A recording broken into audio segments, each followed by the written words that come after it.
Okay, let me bring up my presentation, and I want to just go into some of the terminology that I use and that the course is built around. So, definitions. Those of you who stuck around for bonus time, we had a little prelude of this yesterday. But this is super important. There's not a lot of understanding in the field because the field is growing super fast. And if you're out there, especially in social media, things like the Facebook group, there's a graphic facilitation Facebook group. It's really started out as graphic recorders. We're actually seeing a lot of studio work in there. But every once in a while, it will rear its head, right? Because there's a whole gamut of people who do this stuff. And there's the right brain side and the left brain side, and it comes together. And there's not, unfortunately, a lot of understanding about the whole broad range of things here. So I have chosen to call, and I've called this course various things over the years, I call it the fundamentals of working visually, which may be a little confusing, but underneath there I have a tagline for process professionals, right? This is all about helping groups and individuals effectively think and feel. And there's a wide range in thinking and feeling that goes on with groups and individuals in the world. And we're hearing it in the people that are checking in who are participating in this course, right? The different cultures and subcultures that you're a part of, and who those groups and individuals are and what they're thinking and feeling about can really radically be different. So working visually for process professionals, 4 different animals here. First animal, and I'm going to show a bunch of these. I'm just kind of talking at it in terms of terminology and the intellectual level right now. You guys are going to dive in here, and this is what you're going to do in the course. I'm going to get you loaded up with some basic skills, and then you're going to go create some studio work, some graphic recording and scribing, some visual process work with groups, and some visual process work with individuals. So studio work is built in the sanctity of your studio, either pre or post working with people. And it's got a much different aesthetic because you have the ability to do it in the sanctity of your studio. Those whiteboard or explainer videos fit in here as well. It could be hours, days, even weeks that you're working on something. Those videos take weeks, sometimes even months, you know, to produce. So that's a whole lot of time to get everything worked out. Laura was talking as a graphic designer, right? She's used to this kind of stuff, as many people who are entering this field more and more are. And that's tough when you want to do live spontaneous work, but it's wonderful if you have that kind of background. You're going to be able to produce some really killer studio pieces.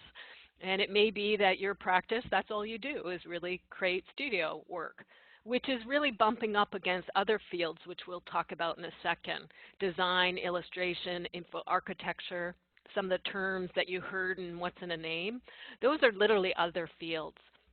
So the more design, illustrative fields that bump up against this niche work that I've been doing for 20 years, those are much more constructed fields where you have a whole bunch of time to create your artifacts.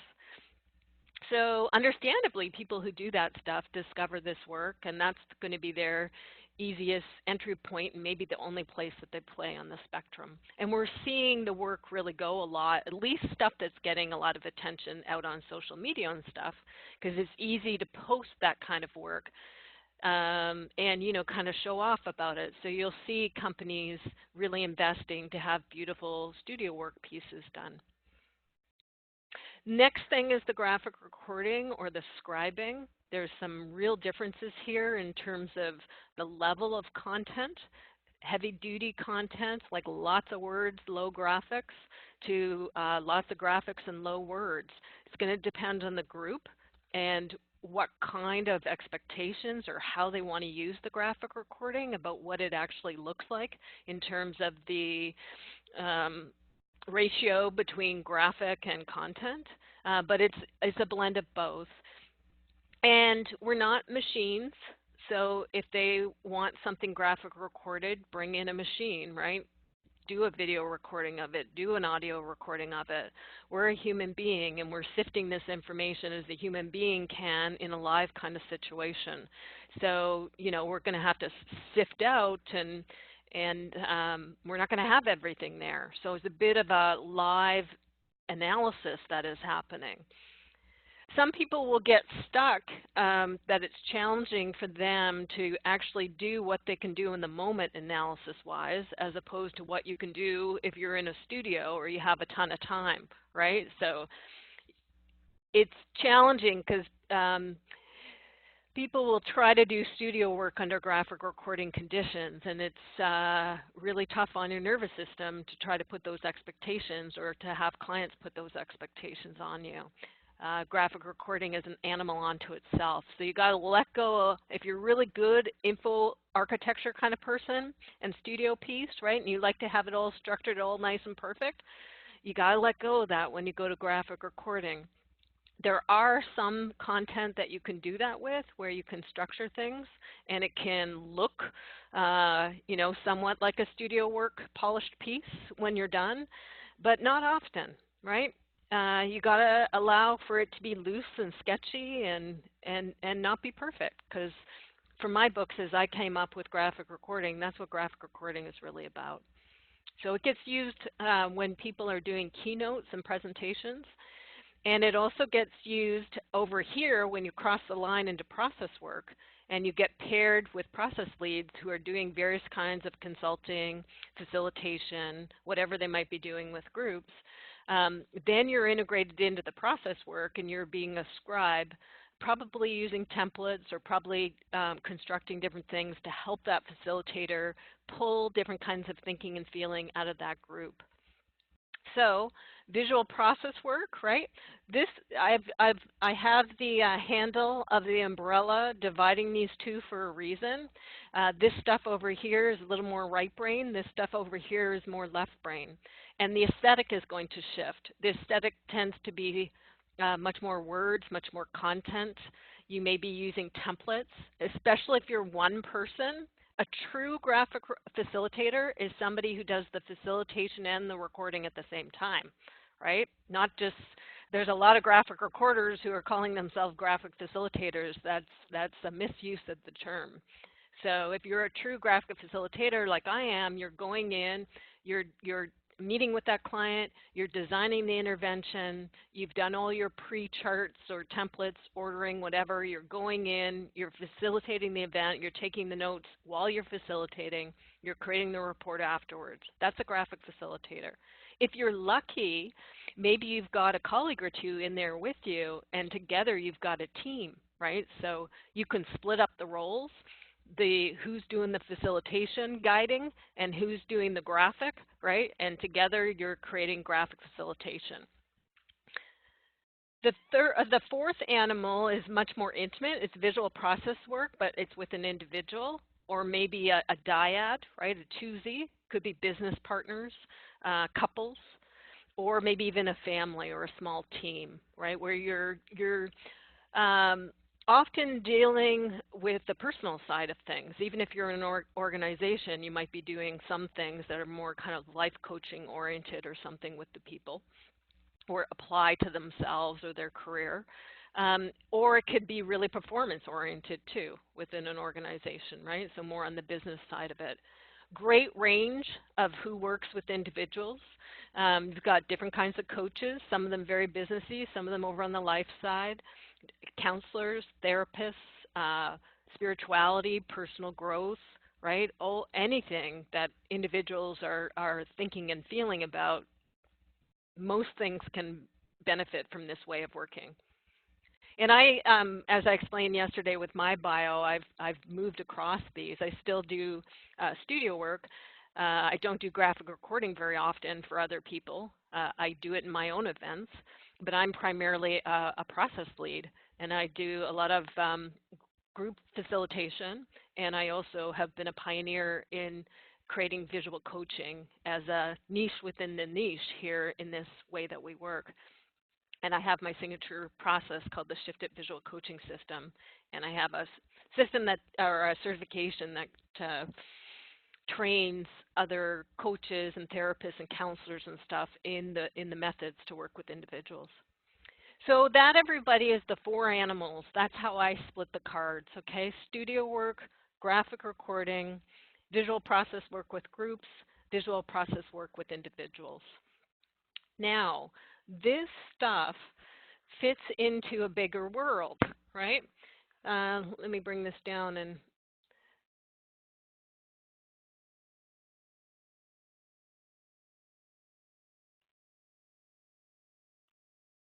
okay. So I'm taking that same graphic. This might be a little small on your screen, depending on what size of viewing you're looking in at. But in the center, I've just plunked that chart that I just went over, right? Those 4 animals. And down here is a little person. We've been talking about left brain and right brain.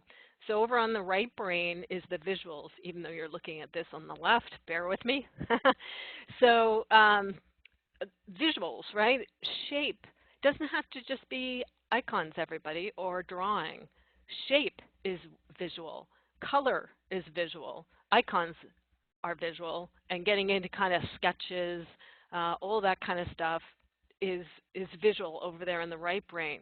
On the left brain, we've got content, right? This is all the process work and the content, the linear, logical. It's got to make sense. This is not art. Art is another field. We talk about other fields and talents, right? And we've got the, in general, we could say art is over here on the left brain side of, or right brain side of things. Let me put that in here, right? So we've got art.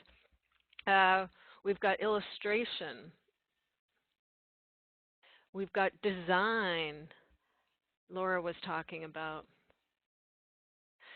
Any other that you can think of fields, info architecture would be over here as well.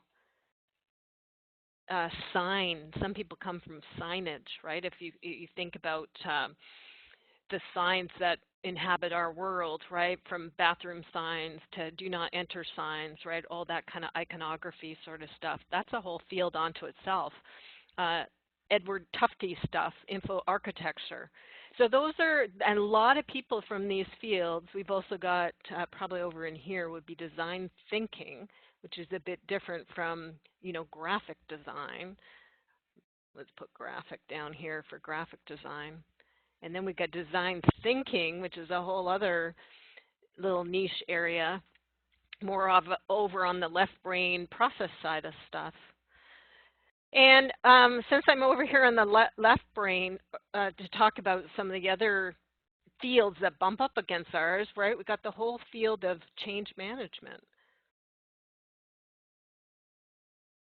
And then we've mentioned some of them before, like OD, organizational development, design thinking. In the individual side, we've got coaching. And we've got therapy, right? So any other, unmute yourself, what other fields do we have that, you know, this little subset, sometimes it gets confusing, right? So hopefully understand these 4 different animals and you kind of look at the bigger world that we're swimming in, right? And these other fields that exist out there that maybe have a graphic or an visual kind of component to them, but they're distinct, right? This field is different from them. Anybody have any other things that you come from or that you think of on either side? Morning, everyone, or afternoon. We have family group conferencing, which utilises visual components. Yep. People to understand what's happening and to assist them with planning and moving forward. So probably here under this coaching and therapy, right, there's a distinction of the work you're doing with the family planning. Okay. Yeah. Yep. Perfect. Thanks, Brendan. Maps and paths got mentioned last time, and that's particular process work that's being done with the disabled community.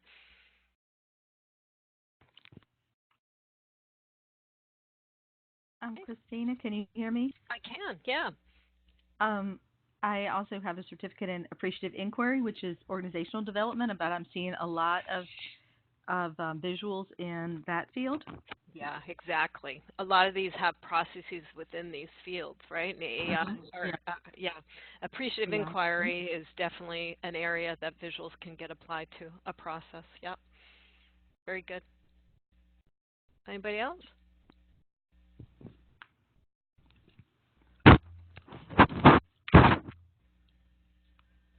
Okay, you get. I think you get the point.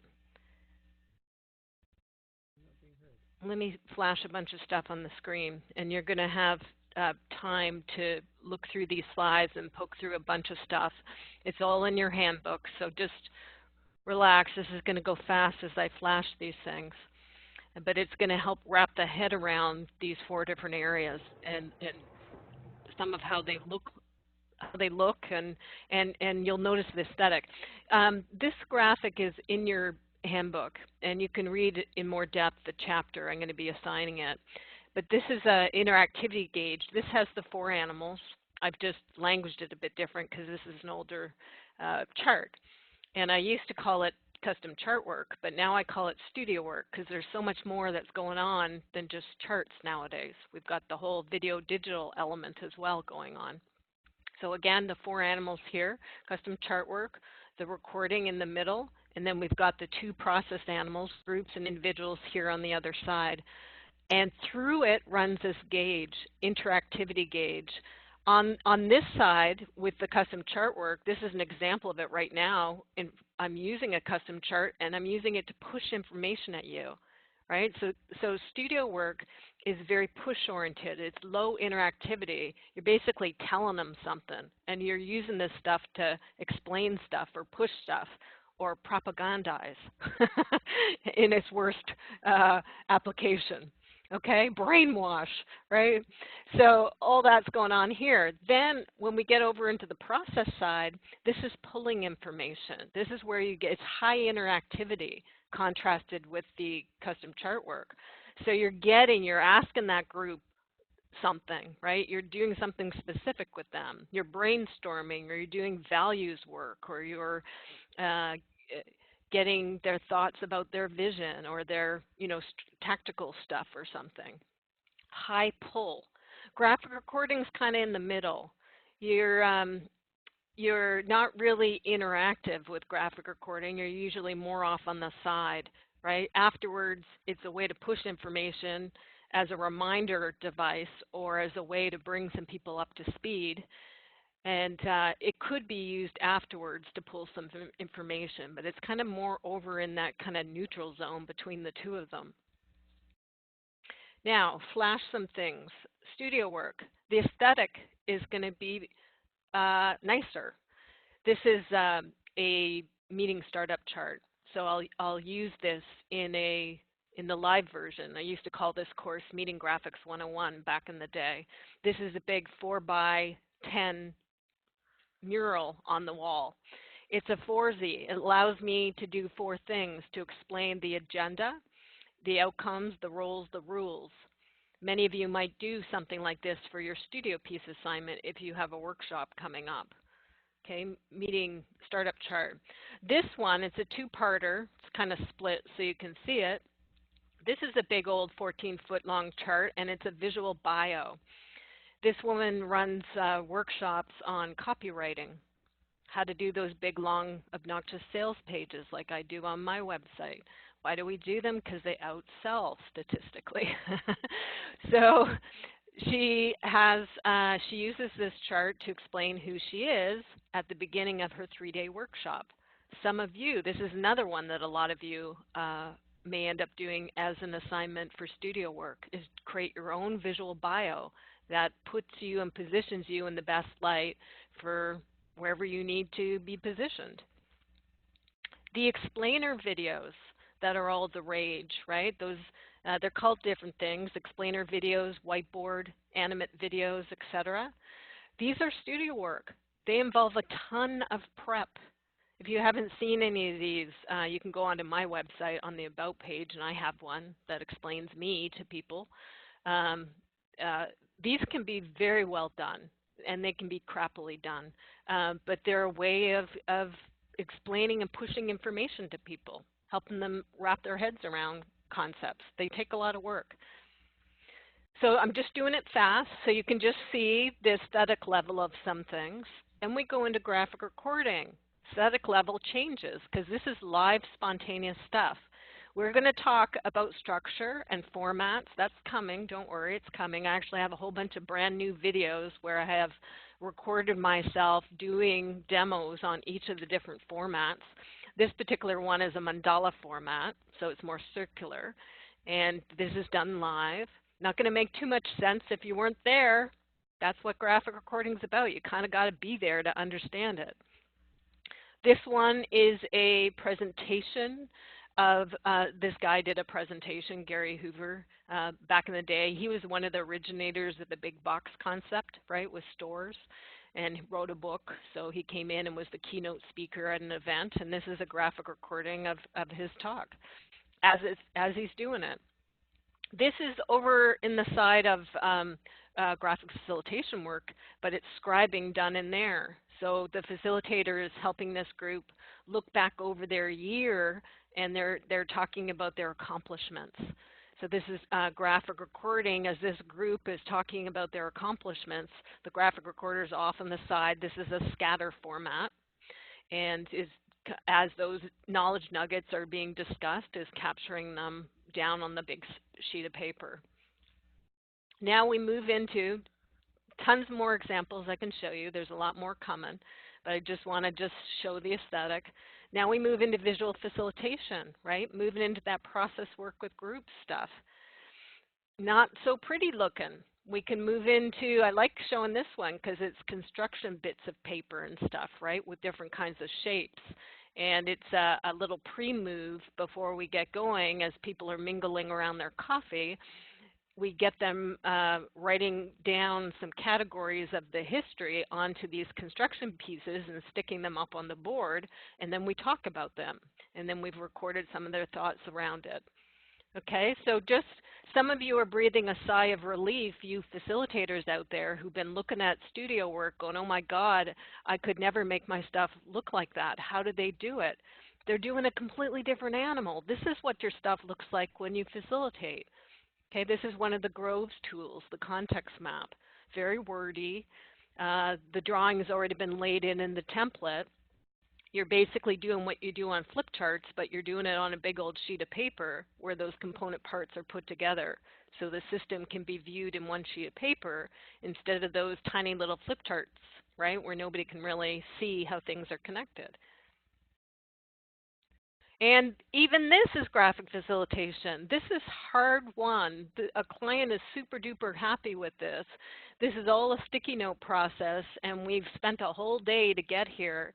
And this is the beginnings of their vision, right? And we've worked out a bunch of raw stuff that eventually leads to these ones with the red lines around them. And that's rough and ready, but that's graphic facilitation. I could take this raw content, take it into my studio, and voila, right? We'll turn it into a gorgeous piece that we can push and we can put into reports and all that. But that's how this stuff starts. When you're doing your roll up the sleeves facilitation, right? Functional, not pretty, functional. And you know, this goes a long way in helping people do thinking. And then third, where we start to get into the process work with individuals. This is a timeline. This gal's known in the working visually community, Ann Leach.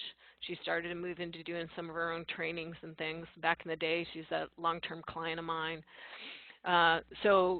This is a life map that she's allowed me to share. And so I'm just drawing this out. We actually worked by phone doing this. This is before what we have now with the web conferencing, right? So I'm in Victoria talking to her, hooked up to the phone, and she's telling me her life story, and I'm mapping this out, and I'm taking photos of it and sending it to her afterwards. Nowadays, I can do that with people in person with a big sheet of paper with a person right in front of me, or I can do it now this way. We've had so many amazing breakthroughs with technology. This is this is a digital one. So I've been working with a client with just one person on the web conference with me, and I'm doing blank sheet emergent, right? So as a coach, who are you today? and my client's telling me who they are, and something emerges, and we do something process-wise. So that's an example of just working from blank sheet of paper. And then the next ones are moving into working with templates. And even having people, this is a big thing, right? Working visually, get your clients, like bring in, there's all sorts of wonderful tools on the market, which I'll talk about, visual tools that allow your clients, even if they're not drawing, to use visuals, right? And to use the power of working visually to tap into what are they thinking or what are they trying to express. And this is like collage work. And here's another example. This is one of my visual coaching templates from Shifted called the magnetism map, which helps people figure out their vision. And then this particular client has paired it with a bunch of graphics he found from the web and has put it together into a collage, right? So rough and ready, but it's got all the essence of it. And again, we can always take it up into a beautiful studio piece down the road if it's important to do that.